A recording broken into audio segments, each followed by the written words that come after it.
God bless everyone. Meron tayo ditong idinating na spin dryer na ang tatak ay Eureka. Yan.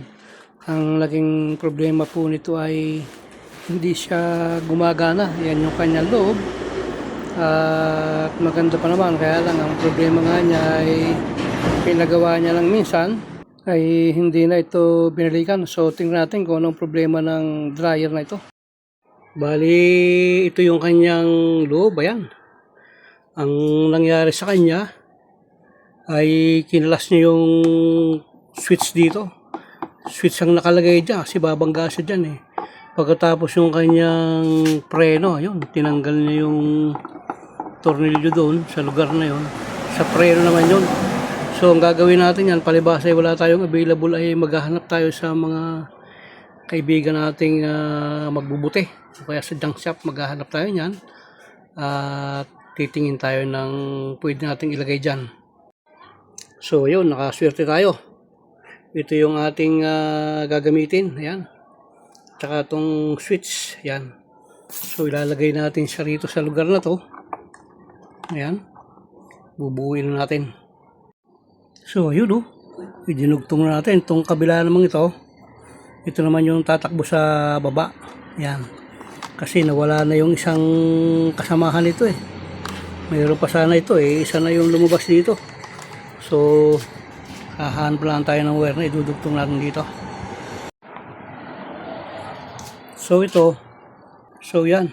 Ipapasok natin yan doon sa lugar na yon. Yan, nakaganyan. Bago natin itutornilyo dyan sa dalawang butas na yan. Yan. Yan natin siya ipapasok na kaganon. So, ayun oh. Tinornilyo natin siya ron. O, ayan. Nakadugtong na yan.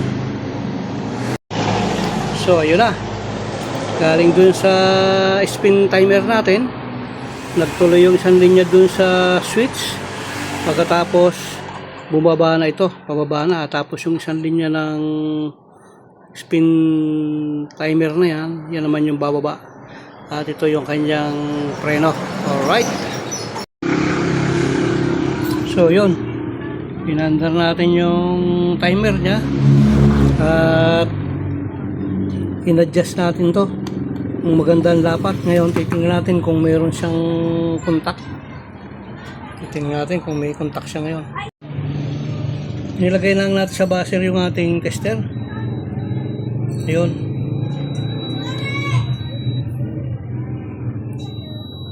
Yan. Ngayon palibasa ay nakauna yung ating timer. Titingnan natin kung tutulog siya.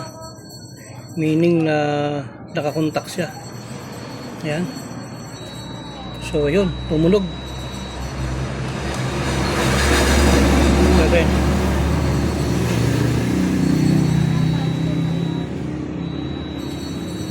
Yun o. Okay.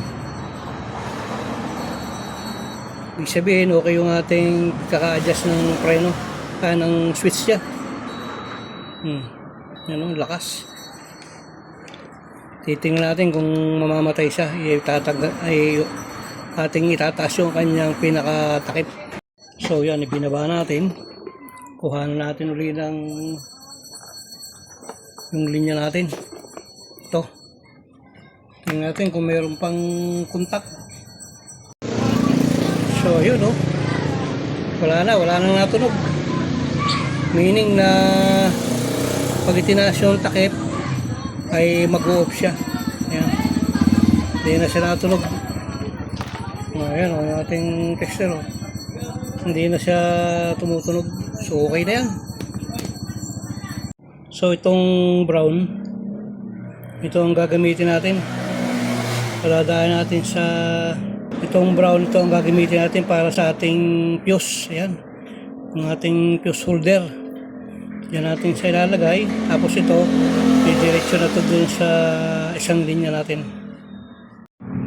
So, palibasa nga ay talagang walang patawad yung kumuha nito. Ay pati yung plug pala ay dinala. Nakaw.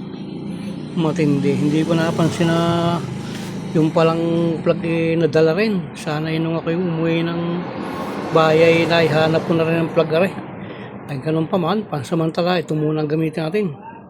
temporary lang bago natin siya palitan ng panibago para lang mapaandar natin. So yan, ito yung ating galing sa plug, matik yan, yung isang linya niyan dumiretso na agad ng motor. Ayun, yung itim na yan ang common, matik yan, yung isang linya agad ng plug diretso agad sa common ng ating ng ating spin motor. At yun namang isang linya, ayan, dumaan siya ng fuse holder, umakyat doon sa ating spin timer. Ayan, pumasok yan doon.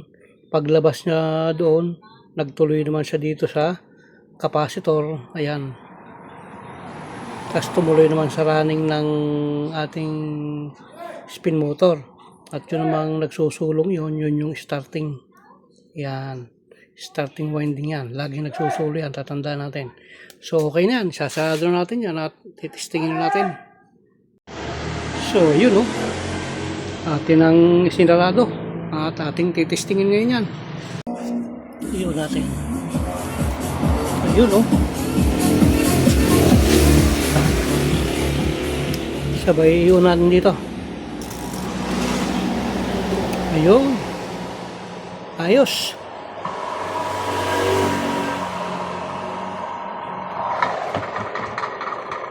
Ayun alright.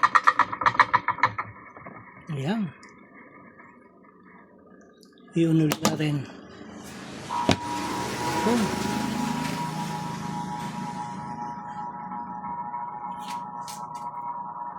Ayos.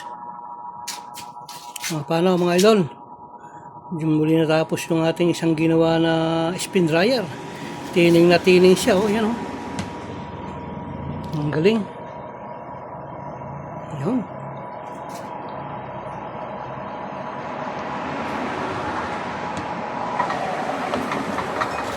Ayun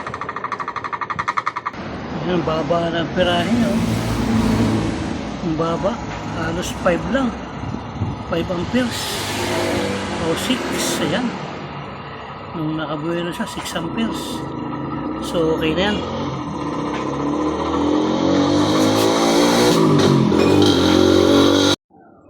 So ayun okay na. Paano mga idol? Isa naman itong ating ginawang isang Eureka spin dryer. Maraming po salamat sa patuloy ng pag-subscribe at pag-like sa ating mga video. Ito po yung biyaya para ng ating Panginoon dahil sumating lahat. Maraming po salamat. God bless po.